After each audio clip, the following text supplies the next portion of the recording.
In this video, I'm going to be giving you a brief overview of Android. So many of you have probably already interacted with an Android device at one point in time or another. But nonetheless, I still wanted to give you an overview as to what exactly Android is and maybe some, nitty-gritty stuff that you didn't necessarily know about it before we start developing applications. Some stuff that you want to maybe keep in the back of your mind when we go ahead and start developing, like I said, our applications. So let's go ahead and move on. So what is Android? Well, Android is a mobile operating system currently developed by Google. Android is open source. And that open source mentality is what allows HTC, Samsung, Motorola, all those guys to actually take Android and go ahead and modify it, right? And they modify it, and that's why we have different versions of Android running on each one of those different hardware manufacturers, right? Because Google actually encourages them to do that. Google also allows, lone developers to go ahead and modify Android and, release that to people as well, right? All this stuff is encouraged by Google. That's what this open source mentality means. Great. So Android architecture is roughly divided into 5 sections consisting of Linux kernel, native libraries, Android runtime, application frameworks, and then lastly, applications. So now let's go ahead and actually break down each one of those layers in our Android architecture. So our Linux kernel interacts with the Android hardware and contains all the essential hardware drivers.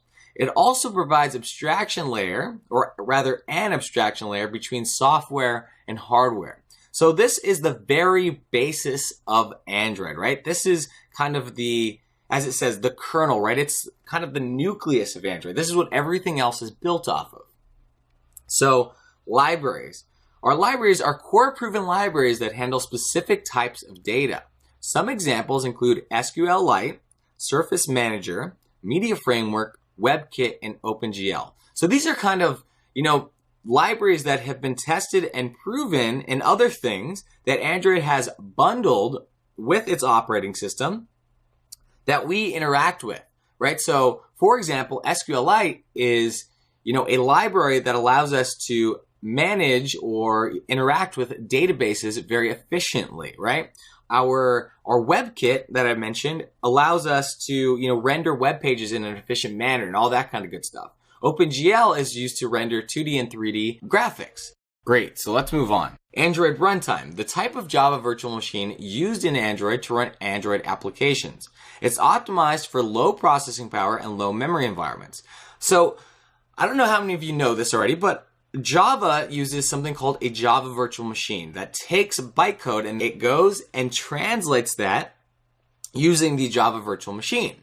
Well, Android has taken a specific Java virtual machine, as I've said, that's optimized for low processing power and low memory environments, which is really good when we're dealing with mobile devices, right? Because with mobile devices, we don't have a lot of processing power and we don't have a lot of memory, right? So as I said, they kind of grabbed a custom virtual machine and they bundled it with Android to make it more efficient. So our application framework. Our application framework is building blocks that our application directly interact with. So these programs manage basic functions of the phone, such as phone calls and resource management. So these are the tools or the blocks that we're going to go ahead and grab and utilize when we are working with or building our application. So say we want to go ahead and make an application that deals with managing phone calls. Well, we go ahead and we grab the package for phone management that Android's included. Or maybe we want to, interact with the location, right, of an Android device. Well, we go ahead and we grab the location package, right? So that's what our application framework is, right? It's essentially these little bundled packages that deal with specific portions of our device. So lastly, we have our applications. Our applications are programs that utilize all of the above to create new functionality for our devices. So that's where we come in, right? That's where we go ahead and actually program specific functionality, which is later called an application. So now let's actually see how all of these things are visualized. So I'm going to move on here. So you'll notice at the very bottom, as I said, we have the Linux kernel. And the Linux kernel, as I said, interacts with all of the hardware, right? It provides a layer of abstraction with our hardware.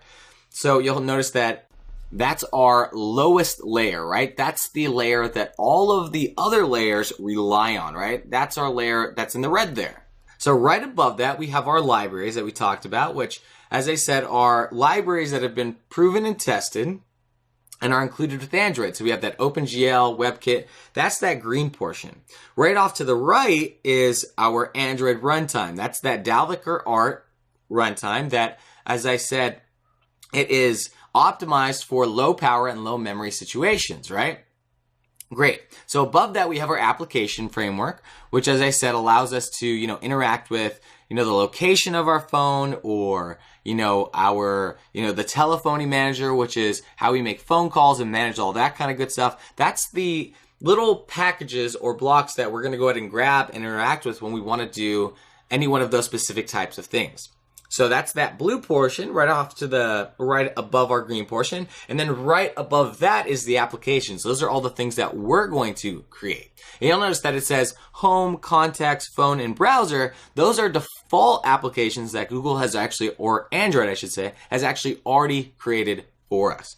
So that was a brief overview of Android, guys. I hope you learned something and you actually have a greater understanding of how everything is working together now.